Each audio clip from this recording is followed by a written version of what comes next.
Hello, hello, hello. The Hooligan Soccer podcast with myself, Gary Striker, and of course, the Qooligan, rocking his Sydney FC soccer shirt. And is that a Lilo and Stitch? Well, this is the Stitch part of the Lilo. The Stitch part. Okay. Any significance, or is it just something you found on your It was desk? literally just sitting on my table. Just sitting there as well. For Christ's sake, Disney, do not sue us. There's enough of that going on. Hell's bells. Come on, man. Jesus. So, game week 14, we have quite a bit to go through. Part two. Game week 14. We started last week. We're continuing this week. We are starting that one. That is right. But my God, what the hell has been going on in the world of soccer? So I think we've got some interesting things to cover off. One is we're going to obviously talk about what's happened in sort of game week 14 and then look forward into game week 15. We have the World Club Cup. There are some developments there, which we'll talk about in a second. And then, of course, we have the final of the MLS Cup playoffs, Galaxy against Red Bull as well. So there's a lot of excitement around that. So I think there's only one place to start. Liverpool, Man City, that game last week. So much start. Let's start with Man City because I think that's where the excitement is. What was that the word you use? The actual fuck was that from Man City? Excitement is not really my preferred word of choice, but okay, I can see that. I honestly I don't know. I think it does speak to a universal truth, which is that all things do eventually entropy and die. And I'm not saying they're dead, please don't get me wrong, but certainly there is a decline, a visible decline, spiritual decline that is occurring right before our eyes, on the field, off the field, on Pep's bald head. I mean, it's all there, right? And so, sure. Yeah. And I don't think there's any one thing that you can point to. I mean, again, I would have to say the Rodri injury might have been the catalyst that started this, but it was that's not the end all be all of what is happening here. Right. Like what happened to Kevin De Bruyne? Why is he not playing? Is he suffering from something? Is it ennui? Is it has he had a fallout with Pep, or is there contract negotiation questions? Have his legs gone? That is odd. It doesn't make sense. It's very, very strange to see a player of his caliber and his salary not getting the time, because he is an impact player regardless, and even on his bad days, he tends to be better than the majority of people who are out there, hoofing it on the pitch. So, gotta wonder. Yeah, wonder. You have to wonder. It does feel, and look, I agree with you. I think the De Bruyne thing is weird. I agree that the Rodri thing is not ideal to lose what is the Ballon d'Or, the best player in the world for the last 12 months. Absolutely, that's going to hurt you. But you look at their squad, like the majority of the squad players of Man City will get into probably the bottom 16 teams in the Premier League. So I don't think there's any shortness of sort of talent in that pool that they have. Right. But it seems like the confidence is suddenly being called into question, and that's sort of, that's sort of coming into it. They definitely do look a little bit tired. And you think, when you've been at the top for so long and they haven't, what strikes me, I always sort of think about the great teams who have had those dynasty teams like Man United, particularly under the Ferguson era. He would not be afraid to sort of ship out a couple of the stars and bring in new ones and just freshen up the team who sort of have something to prove. And that doesn't feel like City have done that. They feel as though they're getting a little bit stale. Maybe they burnt out. They're sort of, they've been on top for too long. Confidence is going. They're tired. Obviously, they're playing sort of multiple games, high-level impact games, the Champions League games midweek, and then obviously these high-intense Premier League games on the weekends. So it's there. And then obviously, I think, go on, yeah. No, you're right, except Liverpool's actually put on fewer new players and has had less recruitment in the past year, 2 years than City has. And yet that's not affecting them. Yep. That is so, I mean, while I agree with you, The facts say Yeah, they're not the only one, right? Yeah. they're not entirely supportive of that. So there's something else, right? Yeah. And if you look at some of the individual players, we talked about De Bruyne, but let's also go into Phil Foden, him of the funky haircuts, and he's suffered a drop off. Maybe his third child, maybe he's not sleeping well, right? He had a third kid, could be. Holland's having a baby.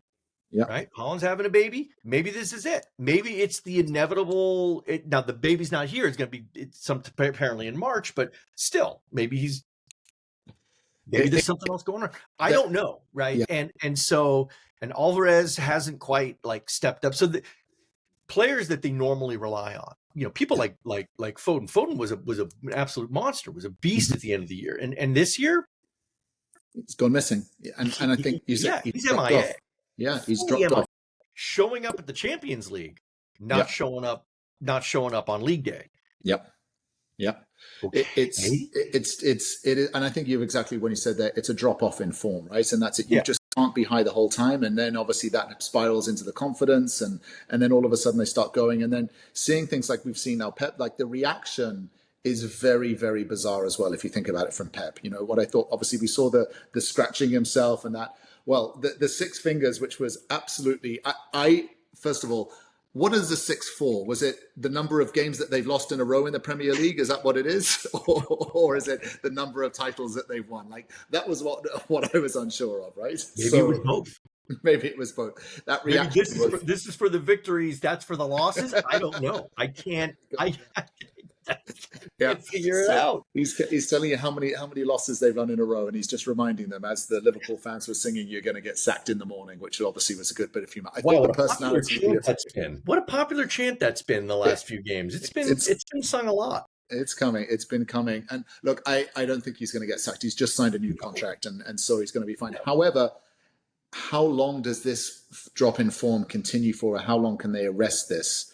Because if it does go on, and all of a sudden City now, they're in 5th place and they're outside the Champions League zones. Now, I'm not concerned right now. If I was them, I know that this is a blip. They should come back. But if this does go on for 7, 8, 9 games where they suddenly don't get a win, all of a sudden there's going to be like, oh, what do we start doing? Do they hit the panic button? Do they go into panic mode? I don't think they fire Pep. I think he stays through the season. But it was really interesting to see his reaction, and it was I think the right reaction as well, just to give it back to the Liverpool fans to say, look, I've won 6 Premier Leagues. I take a different approach. I think it was petty. And okay. I think it was absolutely. I understand why he did it. Yeah. And in a way, it's kind of like, sure, right? We've won 6, you've won 1, right? Fine. Yeah. But really, I mean, yeah, he's emotional. He's emotional, and it's stressful. And I mean, better that than to flip him the bird or do anything that's really going to get him in trouble. But it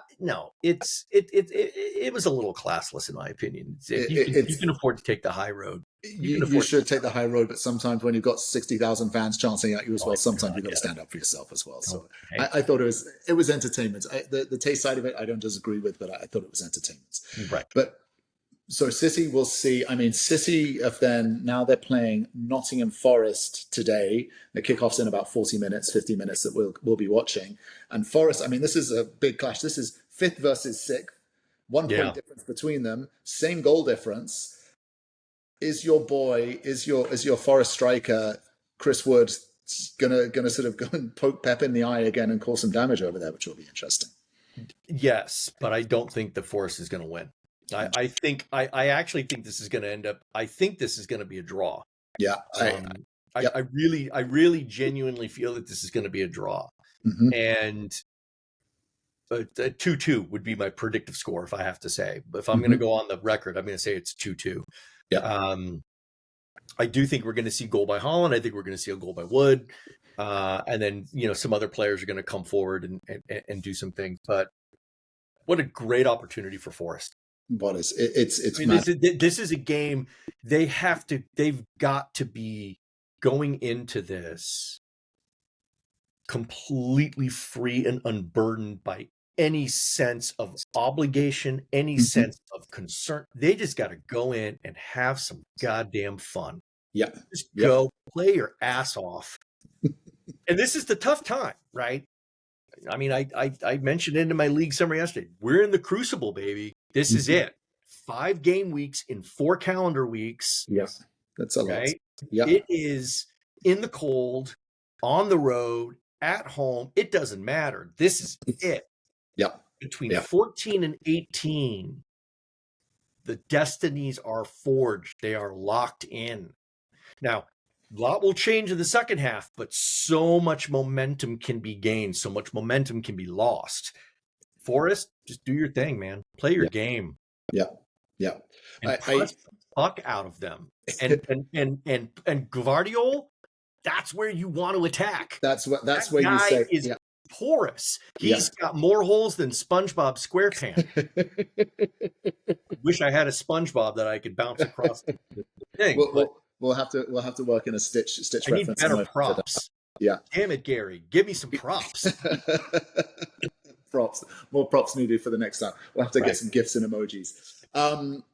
Yeah, I agree with you. Like, if you're Forest going into that game, the team talk is like, guys, this is our moment, right? Let's not be fit. Now, there could be a rattlesnake in the deal where City actually wake up and all of a sudden come alive again and go and thump them 4-0. That could be happen. But either way, if you're Forest, you go there and say, guys, now's the time. They are wounded. The best time to kick someone is when they're down, and they're down. So let's just go and kick the living piss out of them and go. My prediction, if you remember way back in the beginning of the league, I said that Crystal Palace will beat City in a game. And they play City after Forest. Okay. And I'm so disappointed that they're not playing them this week, because this would have been the week. Yeah. Palace are on the uptick. They're on the emotional high. They had they had that incredible last minute equalizer against Newcastle. And then they won yesterday. Exploded Selhurst Park. And Glasner nearly pulled a hammy running down. I mean, I think that he clocked in. I think he clocked in at like NFL wide receiver levels. He went down that line so fast. He went for it, yeah. But then they grind out a win at Ipswich. Yeah. And so all of a sudden they've got a little bit of momentum. I mean, if they were playing City right now, this would have been it, because historically they overperform against City. So I'm so bummed that this is not the week. Yeah. Well, Forrest, pick up the mantle. Come on, pick up the mantle. Get your inner eagle going, and kick some sky blue butt. We will definitely. I will definitely be having an eye on that.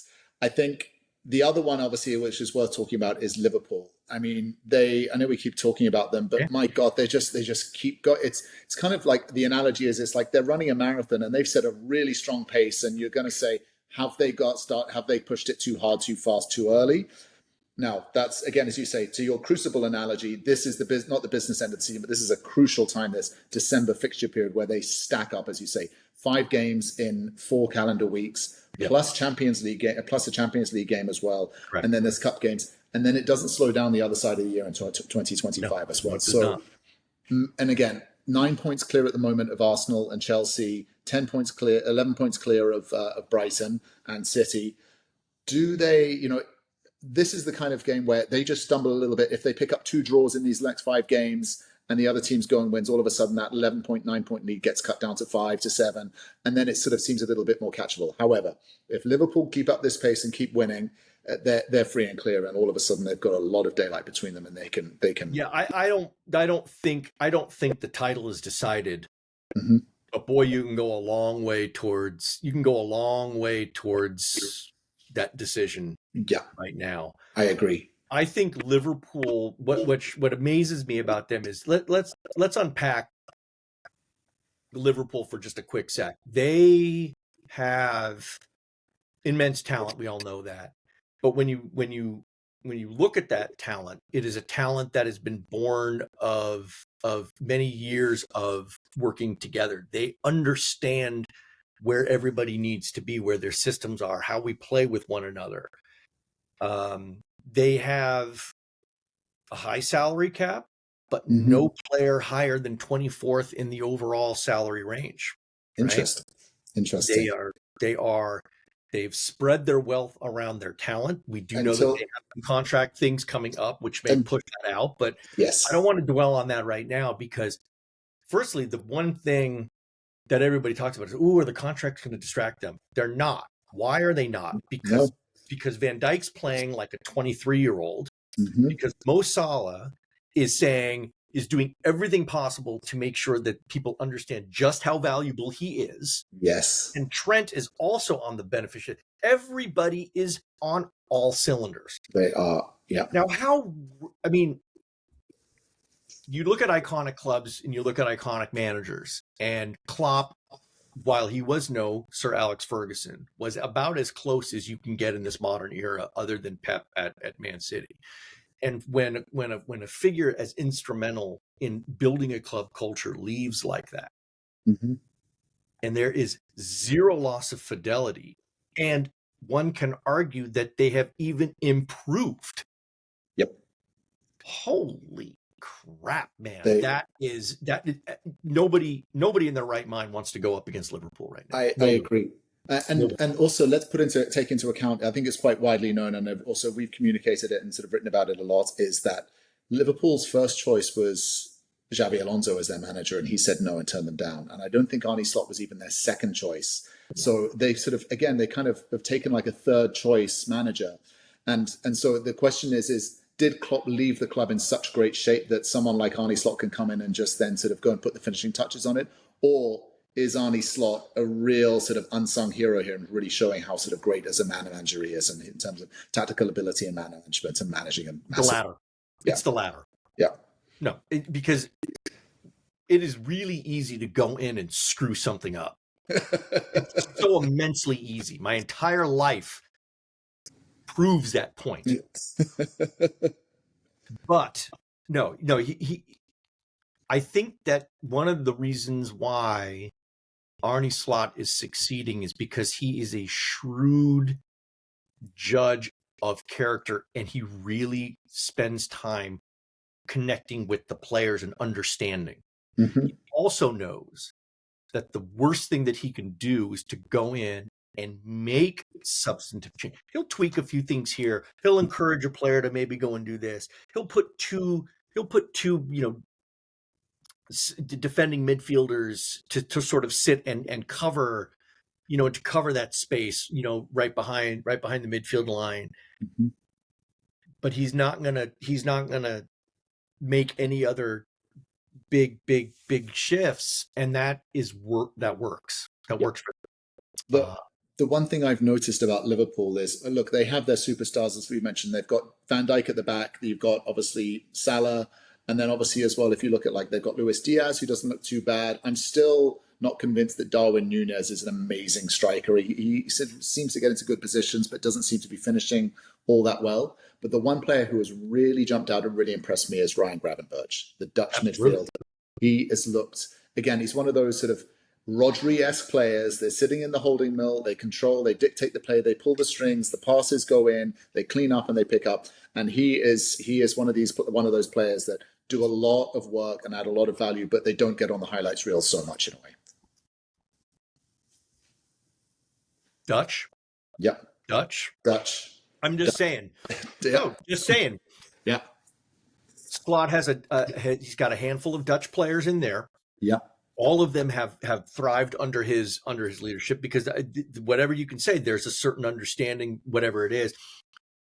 When he did make that shift with the defensive midfielders, Ryan was the beneficiary of that. Yep. He suddenly became that guy who could step in, make those defensive spots, have the ability to build out quickly, and their build out has been lightning fast and really good. And all they've got to do is switch the field a couple of times. You got Diaz on the right, you've got Mo on the left, you've got Gakpo or Núñez or right, just running circles around everybody, and it just works. And then when you get into the dead ball situation, I mean, Van Dijk should have probably you should have had a hat trick. Virgil should have scored at least 3 goals in the first half. Yeah, and just unlucky or good saves. So it's going to be fun. Yeah, exactly. It's going to be a lot of fun. So Liverpool are playing Newcastle later on today as well. So that will always be a good. I mean, unless Newcastle can suddenly find their ability to score a goal, that's a Liverpool game as the day is long. Sorry. Newcastle, should I say, really do feel as though they've dropped off since the sort of 100%. Since Eddie Howe came in, got them into the Champions League. They've just kind of lost that sort of edge a little bit. I don't know what's sort of happening there. Also, similarly as well, and we've mentioned this a few weeks ago, how much Aston Villa were my sort of like favorite sort of non-team that I support, and I was really impressed with them. I believe they've just sitting in 12th, all of a sudden negative goal difference. Now, I think it's fairly obvious what the reason is they overperformed last season. They got into the Champions League, Yeah. and then all of a sudden you have to go and play a high-end game during the week, and then obviously you still then have to deliver on the weekend as well. And that's clearly where they're taking a lot of strain, and sort of, again, form is dipping, and this is the kind of, periods where they either need to figure out a plan and get it there, or they suddenly drop off in a big, big way here and get into trouble. Yeah. They're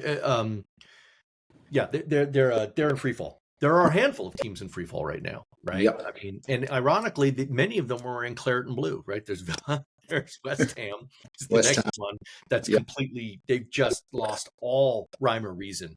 Yeah. I didn't even recognize them in that Leicester game. Now, Leicester had the beneficiary of manager bump, right? Van Nistelrooy came in and all that stuff. But I mean, come on. Leicester looked like the team that won the league back in, what was it, 2015? Yeah.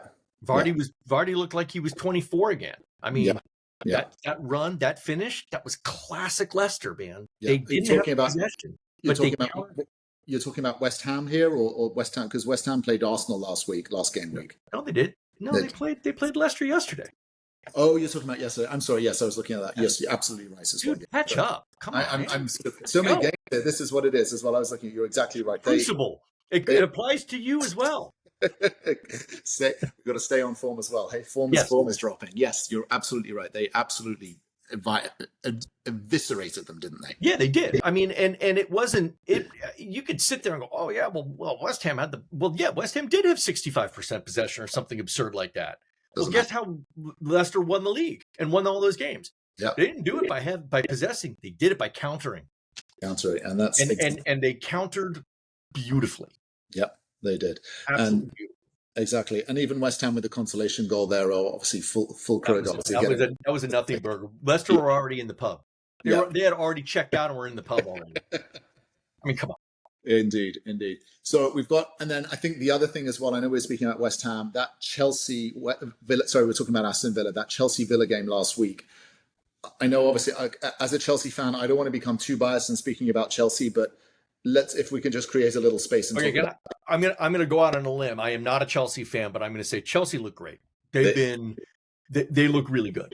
They did. They really did. And I do think it's nice to see them. I mean, as much as I enjoyed watching that little blip and decline of theirs, that was my Schadenfreude moment. I was like, 2 seasons of shitting the bed was wonderful to see, right?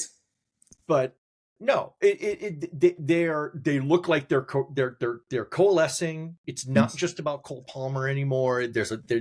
Nicholas Jackson looks like he's discovered some. It looks good, and it's nice to see. And so, I mean, kudos to them. Kudos to Maresca for finding a way to congeal everybody back. Yeah. Your best hope in Chelsea is to make it to Champions League. That's it. You're not title contenders, but you are definitely Champions League contenders. I agree. I think top 4. I think the other thing as well, Chelsea look as though they're just starting to get going as well and starting to find out that system that works as well. So again, I don't anticipate a drop off, as it were. Whereas if you look at Man City, where they're kind of tailing, and some of these other clubs that are in free fall, Chelsea kind of look more on the up and up. What I really enjoyed about it, as you say, is I'm always very skeptical of players who have a lot of pace. And then obviously you have to define whether they are a soccer player first who have pace, or are they sprinters who just because of their pace get into good positions and then can sort of, do some stuff, right? And so for example, classic case, Mikhailo Mudryk. For me, sprinter. He is his touch lets him down. He's not starting in the Premier League games. He plays in the European games. And I also thought the same about Nicholas Jackson as well. I thought he was a sprinter first, who was strong, but Maresca must be coaching him and working and spending a lot of time with him, because he is really, really beginning to look sort of like a sort of lighter version of Didier Drogba. But if they can just get his finishing and his touches right, again, similar to Van Dijk, he could have had a hat-trick last weekend as well against Villa, but his touch let him down a little bit. But he seems to be improving. Second highest goal scorer in the Premier League. And as you say, the burden has been lifted from Cole Palmer, although what an incredible goal that was. Once again, I mean, just left foot turned it top corner and just look fantastic. Now, really, if you could just get rid of that damn Abbey bowl cut, whatever. Well, it's we'll track the haircuts and sort of see how it goes. But I don't disagree. Since you mentioned it, teams that are like sort of on the rebound, I do feel that I have to mention that with all of the great games that are on this afternoon, really the marquee game is Arsenal Man U. Two teams that I don't support by any stretch of the imagination, but I am looking forward to this contest, salivating, going, wow. Yes. You have two teams that were really not, they were down. They were down on their luck. They were sitting on the street corner, bumming for dimes and change from passersby. And all of a sudden, they're sitting at the Ritz, they're drinking a martini, and they've got a 5-course meal in front of them. Yeah. Well, someone's got to pay the check today. Someone's got to pay that check. And I don't know which one it's going to be, because both managers have the ability in the news to be able to go, wow, let's adjust, do this, tweak that, make, I have no idea. I have no idea what to expect. And my goodness, how exciting is that when you go into a game without any inkling of who's going to play, where they're going to play, how they're going to play, and who's going to win. Yeah. That's exciting. That is exciting. I agree. And obviously, Man U, Ruben Amorim's first game last weekend, obviously winning 4-0 at home. Rashford seems to be firing on all the cylinders again. The first game at home. First game at home in the league, right? At home. Correct. All right. Yep, you are correct. Hey, Crucible. Hey, I retract my statement. I retract it.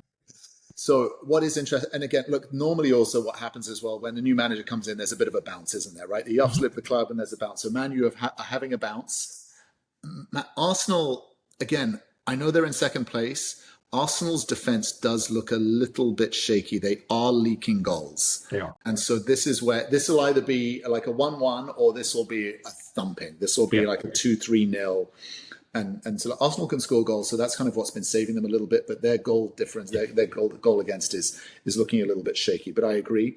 What's also interesting is, isn't it funny what a few different game weeks make? Whereas two game weeks ago on this podcast, we were talking about how Man U were down in 14th, 15th. We're like, what do they have to do? Because they could be looking at relegation zone. Obviously, that was never going to happen. And we were mentioning Schadenfreude a little bit about that. But if you look at it, Man U are in 9th with 19 points, and Arsenal are in second with 25 points. If Man U win, they go up to 22 points. They're only 3 points behind Man United, Arsenal and Chelsea. That's right. So that's suddenly turned around, and they're back in the hunt. So that's sort of that's. Everything in the fixtures, everything in the table is tight. Yeah. 2 exceptions: Liverpool at the top, Southampton at the bottom. Yes. Those two are bookending what is really a very, very tight group. Yeah. And then there's like a bottom morass, and there's like a top morass. From like West Ham, who have got in 14th place with 15 points, and then Brighton, who are above them with 3 points. That's right. All the way down to 19th. That is a group that at any time a team can go on a run. Read Crystal Palace right now. They got a draw, they got a win, and all of a sudden they're in 16th place. Right. This is it, yeah. And so any team that can put together a small, and that's where this next few game weeks is critical. Yes. And not even for the championship, but I'd say that this is the crucible for the relegation battle. Yep. That's what really matters here. Yeah. Because if you falter now, the hole's going to be so deep that you're not going to be able to get yourself out. It's going to be challenging, exactly, to pull yourself out of that. Whereas if you get through this and string together a couple of wins, and again, absolutely, I saw this Liverpool this season, or sorry, Liverpool / Arne Slot as well, has beaten Carlo Ancelotti, Eric Ten Hag, Pep Guardiola, and also as well there was another one. He's played basically 4 big teams in the Champions League and the Premier League, not conceded a single goal against them. That's so, right. But yeah, as you say, once you come through this period, if you can string some wins together and keep going, you set yourself up really, really well. Yeah. And this was the first week because we had a bunch of bottom feeders all playing each other. Right, the first 3 games of the schedule all featured teams that were in 15th or below. Yeah, right. They were all playing each other. Mm-hmm. Today, Everton, Wolverhampton is the other one, right? Yeah, so, that's it. Yeah, so that will be an interesting one. Yeah, that'll be around Spurs, Bournemouth as well. That's also a sort of an interesting sort of mid-table battle. 2 points between them. Bournemouth have been, again, these are the ones. If Bournemouth win, they can jump up a whole bunch of places, but we'll see what happens there. And Tottenham dude, there is no consistency to that team. You don't know. They could come out and score 4 or 5 against you. They could come out and lose 4 or 5, concede right? 3 or 4. It's just nope. You don't know. You have no idea which side of the spur you're going to see. But still a big fan of Ange Postecoglou, the Spurs manager as well, just for his philosophy, which is depressed Australian. Sorry, say that again. Who doesn't like a depressed Australian? Of course. Well, on the sidelines. who tells it like it is? Sure. No, he's great. He really is. If I was good with accents, I'd do an Australian accent right now, but I'm not. We're not going to do. I won't offend Australia. So we've already had you speaking Dutch and singing in Dutch in previous episodes, so we'll save the Australian accent just for now. So that's probably a good idea. Okay, so that's Premier League is Sinterklaas. So it is the Sinterklaas day. So we can all sing the Sinterklaas song. You know the Sinterklaas song, don't you? Indeed. No, I do not, but we will save that for another time because... shit, it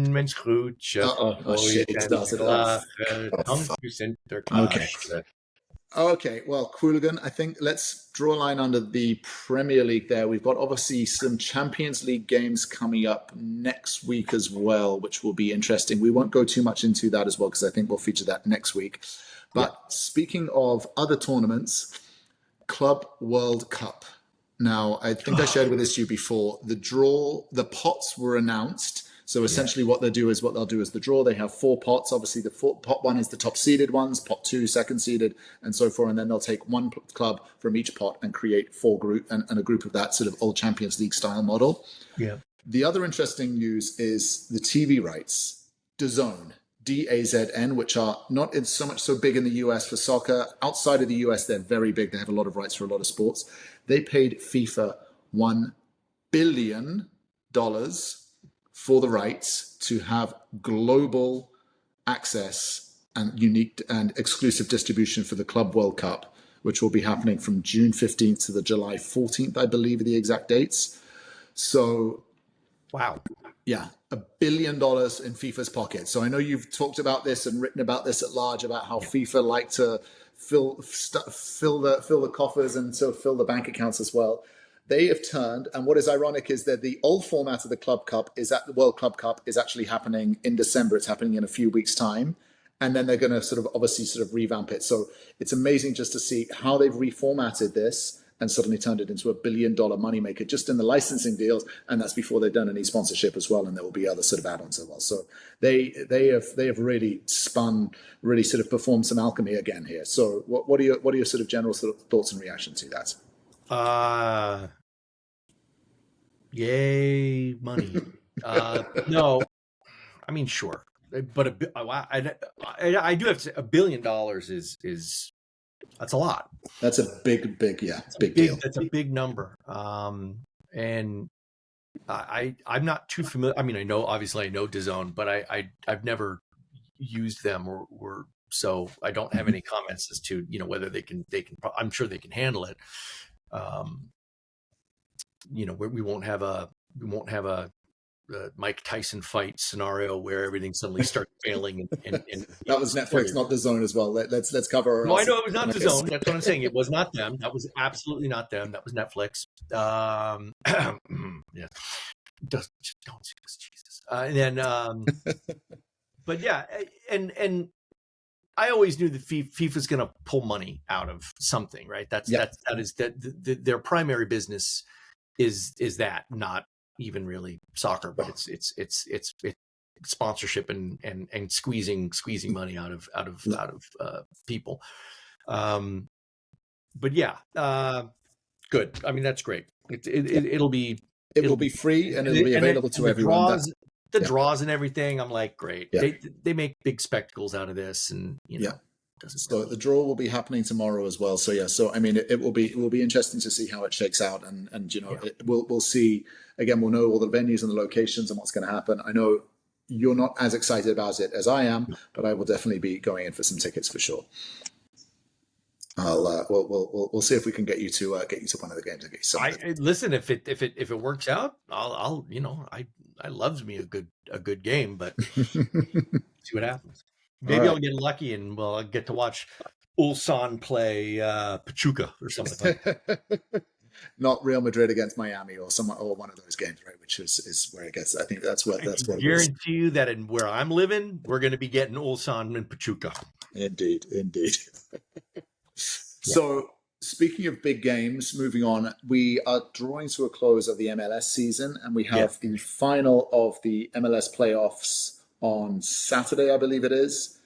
Galaxy against Red Bull New York. Yeah. I believe that when we went through it, we predicted, we sort of, I think we've had an accurate predictions. Last week we were going through who we thought we were going to win, who we thought we were going to win in the semifinals. So with that sort of clairvoyancy that you seem to have, Galaxy against Red Bull, what are your thoughts? Who do you think sort of takes on this MLS Playoff Cup?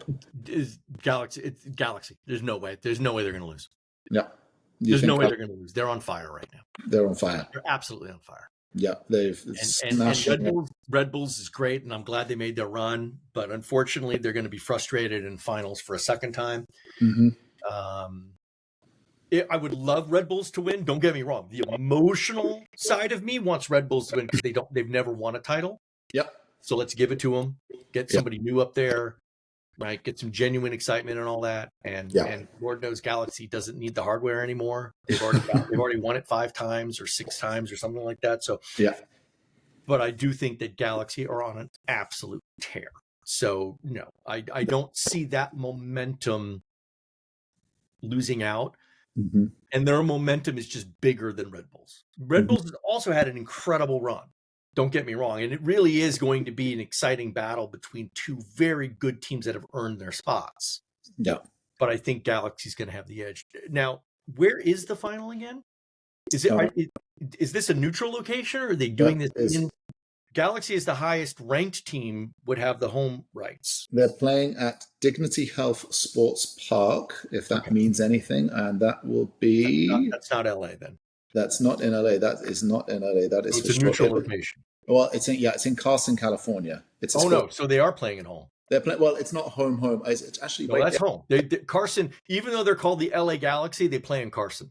Yeah, it is a bone of contention amongst the LA soccer aficionados that LAFC is really the only team. Yes, that plays in LA.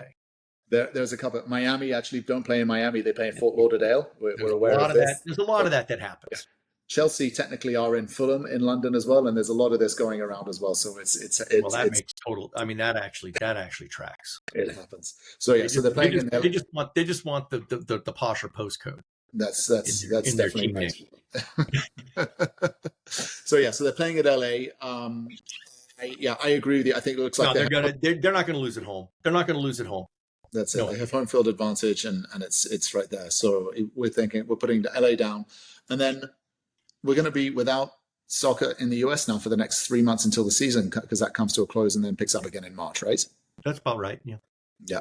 So we'll have to be covering the transfer activity and who they start bringing in and what players happen as well. What is also interesting as well is, will any of the stars of the MLS go on loan to some of the European clubs to either sort of stay relevant or keep their fitness in some way? Because this used to happen a lot back in the day. I remember Landon Donovan used to do this quite a bit. I remember Clint Dempsey, that's how he got into the Premier League, and then some of them go over to sort of Europe. And he went over to Fulham, and then they signed him. And so it will be interesting to see if there's any sort of movement that. But what is interesting, if you are a Messi, for example, you all of a sudden get 3 months off, which is quite a nice deal in a way. You get to go and hang out in Miami and sort of recover. And you have this little Club World Cup, and then the World, and then getting into. I mean, MLS is like like a teaching career. You get 3 months off, right? Everybody, the pay's not as good, and you get 3 months off. That's what it is. Yeah. So that should be enjoyable for them. Okay. So we're thinking LA obviously going to dominate this one on Saturday. I think they thump them. Okay. Well, we've got it all there. So let's, I think we've got kickoff in about 20 minutes to all these Premier League games. So we're going to go and hop off now. But as always, Qooligan, great to connect with you, and we'll catch up next week and see what happens. Absolutely. Enjoy the matches. And let's see if Liverpool can make a gap here and sort of keep going. And if Forest and City, that will also be a fun one to watch for sure as well. Cool. All right. Thank you.